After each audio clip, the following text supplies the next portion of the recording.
নমস্কার বন্ধুরা, আশা করি তোমরা সবাই খুব ভালো আছো। অনেক দিন পর তোমাদের সাথে আবার কথা হচ্ছে। তো আমরা যারা যারা গভর্নমেন্ট সার্ভিস করার জন্য প্রিপেয়ার্ড হতে নামি, তাদের মনে একটা কমন কোয়েশ্চেন্স কোনো না কোনো সময় সবাইকেই ধাক্কা দিয়েছে।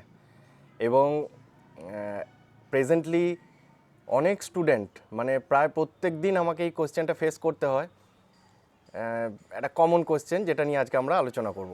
তো ভিডিওটা তোমরা শেষ পর্যন্ত দেখতে থাকো, খুব ছোট্ট একটা ভিডিও। কোয়েশ্চেনটা হচ্ছে যে স্যার, আমি গভর্নমেন্ট প্রিপারেশন শুরু করব এখন, তো আমার কতদিন সময় লাগবে? তো এইটা দুটোভাবে অ্যান্সার দেওয়া যায়। একটা, হয়তো তোমরা কেউ কেউ জানতে চাইছো যে সিলেবাসটা কতদিনে শেষ হবে, এটা ওয়ান টাইপ অফ কোয়েশ্চেন। সেটার লিমিট করা যায় যে এইটা আমরা 1 বছরে বা 6 মাসে বা 8 মাসে এই কোর্সটা শেষ করব সিলেবাস। কিন্তু সবাই যেটা জানতে চায় সেটা কিন্তু এই সিলেবাস শেষ করার কথাটা নয়। সবারই বক্তব্যের যেটা প্রধান মানে পয়েন্ট উঠে আসে, সেটার কথা হচ্ছে যে আমি এখন প্রিপারেশান স্টার্ট করছি, তো আমি চাকরিটা কবে পাবো, মানে আমাকে কতদিন প্রিপারেশান নিতে হবে। তো এই কোয়েশ্চেনটার উত্তর আমি একটা ছোট্ট গল্পের মধ্যে দিয়ে দেবো। গল্প সম্পর্কে বলতে গিয়ে আমি বলি যে গল্প আমাকে সবসময়ই নাড়া দিয়েছে, কারণ আমি বিভিন্ন ছোট ছোট গল্পের মানে পড়ার মধ্যে দিয়ে গেছি বা এখনও পড়ি।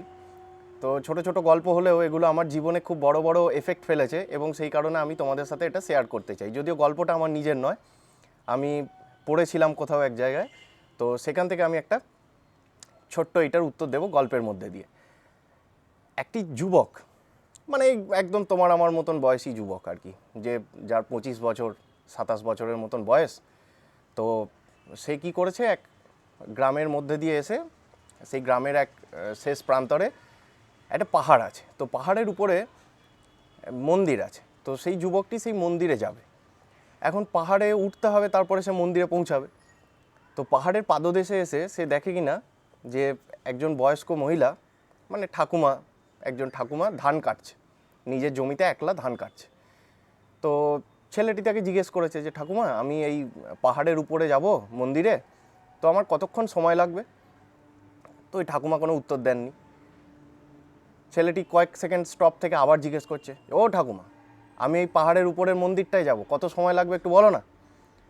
ঠাকুমা কোনো উত্তর দিচ্ছে না। এবার ছেলেটা রেগে গেছে একটু, দিয়ে বলছে যে ও ঠাকুমা, তুমি কি কালা নাকি? তখন থেকে তোমাকে জিজ্ঞেস করছি যে ওই মন্দিরটার উপরে যাব, মানে পাহাড়ের উপরে গিয়ে মন্দিরটায় যাব, কতক্ষণ সময় লাগবে, তো তুমি একটু বলো না। ঠাকুমা যথারীতি কোনো উত্তর দেয়নি। এবার ছেলেটি কি করেছে, যে দূর, সারা শব্দ দিচ্ছে না, সে এবার মন্দিরের দিকে যাত্রা শুরু করেছে। যখন দেখা যাচ্ছে 15-20 পা এগিয়ে গেছে ছেলেটা, তখন পেছন থেকে ঠাকুমা বলছে যে ওখানে মন্দিরে যেতে আধ ঘন্টা সময় লাগবে। এবার ছেলেটি অবাক। ছেলেটি ভাবছে যে আমি এতক্ষণ জিজ্ঞেস করলাম, 3বার 4বার জিজ্ঞেস করলাম, তাও ঠাকুমা উত্তর দিল না। এখন আমি যখন চলা শুরু করেছি তখন ঠাকুমা কেন উত্তর দিচ্ছে? ছেলেটি ঘুরে এসছে। ঘুরে এসে ঠাকুমাকে বলছে যে ঠাকুমা, তুমি জানো না যে কোথাও যাত্রা শুরু করলে এরকম থেকে পেছন থেকে ডাকতে নেই?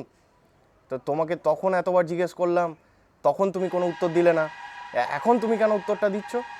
তো তখন ঠাকুমা বলছেন যে বাবা, তুমি তো চলাই শুরু করোনি, তা তোমাকে দেখে আমি বুঝবো কি করে যে তোমার কতক্ষণ সময় লাগবে? বলছে আমার অশক্ত শরীর, আমার কোমর বেঁকে গেছে, আমি পায়ে সেরকম জোর পাই না দাঁড়াতে। আমি যদি ওই পাহাড়ে যেতে যাই, মন্দিরে উঠতে চাই, তাহলে আমার তো মোটামুটি 1.5 ঘন্টা 2 ঘন্টা সময় লাগবে। তা এখন তোমার চলন বলন দেখে আমার মনে হলো যে তুমি আধ ঘন্টায় পৌঁছে যাবে, সেই কারণে তোমাকে আমি এখন জানালাম যে তোমার আধ ঘন্টা সময় লাগবে। তো এই গল্পটা আমি অনেক দিন আগের শোনা বা পড়া বলতে পারো। তো এই গল্পটার সারমর্ম কী, যে ব্যাপার হচ্ছে যে আমরা যারা যারা প্রিপারেশান নিতে শুরু করেছি, তাদেরকে আগে শুরুটা করতে হবে। শুরুটা করার পরে তোমার কেমন স্পিড, তোমার কেমন ইন্টেন্সিটি, তুমি প্রত্যেকটা দিনের প্রত্যেকটা ঘন্টা প্রত্যেকটা মিনিটকে কতটা পারফেক্টলি শিডিউল্ড করে, কতটা পারফেকশান নিয়ে তুমি মনোসংযোগ নিয়ে কাজটায় বসছো, কতটা তোমার ইন্টেন্স যে না আমাকে পেতেই হবে, আমাকে করতেই, আমাকে যা পড়তে হয় পড়তে হবে, আমাকে যা কিছু স্যাক্রিফাইস করার করতে হবে, সেই টোটাল ইন্টেন্সের উপর ডিপেন্ড করছে যে আমাদের চাকরিটা পেতে কত সময় লাগবে। ঠিক আছে? তো এইটুকু ছিল আমার এই গল্পের মূল বক্তব্য। তো আমি আশা করব যে তোমরা কেউ নিজেদেরকেও এই কোয়েশ্চেনটা করবে না যে আমার কত সময় লাগবে। শুধুমাত্র কাজটা শুরু করো, এবং কাজটা শুরু করার পর তোমার ফুল যতটা তুমি দিতে পারো তুমি সবটুকু তার মধ্যে দিয়ে দাও, তাহলে কি হবে, যত তাড়াতাড়ি সম্ভব তোমার হয়ে যাবে। এইটুকুই বলার ছিল।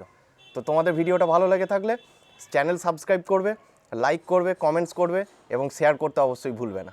ঠিক আছে, আমি সৌরভ বসু ছিলাম তোমাদের সাথে, তোমরা দেখছিলে Centroid civil engineering coaching centre. তোমাদের সাথে আবার পরে দেখা হবে, সবাই খুব ভালো থাকবে, ধন্যবাদ।